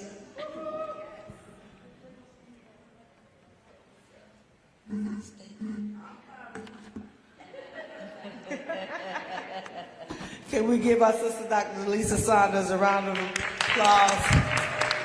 And actually, Tanya's going to close us out, our Vice President of Operations and Events Management, Ms. Tanya Tyson. And I want to thank everyone who hung in here from 9 a.m., a lot of y'all, to now. And I think we're closing it out on time, right at 2 o'clock. And as she's coming up, I want to thank Roland Martin Unfiltered again for live streaming this today and getting it out of this room. And I have a board member in the room, our sister Tanya Lombard from AT&T, Vice President, and our sister Queen. If you want to have a good time, spend a little time. She let you in that circle band, and we had. I'm just telling you, this sister does so much. She has something called Humanities of Connection. She's a New Orleans girl, born and reared, correct? So she's home, but I want her to know that we don't get a chance to get together much, but I just getting together with you just for a few minutes last night lifted my spirits. She does a lot, just as a sister. Yeah, she has the title, but as a sister, she's always thinking about what she can do to move the ball for our people. So I know she won't say anything publicly today. Rolling, we all rolling, but love you, sister. And we thank you for all you do for our people. Tanya, turn it over to you. And thank you, ladies. Okay, good afternoon, everyone. I'm Tanya Tyson, Vice President of Operations. And I want everyone to give all these wonderful, phenomenal women a round of applause for this excellent panel. And I want to thank everyone for attending and enjoy Essence Festival. Thank you. One last thing, make sure you follow us, stay with us, follow Black Women's Roundtable, yeah, you're right. And donate. We got to get in the streets and turn it out for 2022. Thank you. And thank you all, walk forward. That's it.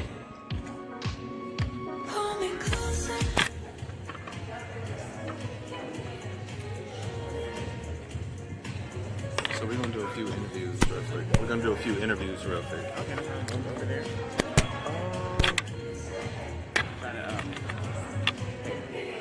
Probably, I don't know, people probably gonna take pictures over there, so I'll probably just go somewhere. Huh? Can I get a list for you for the next meeting? Okay.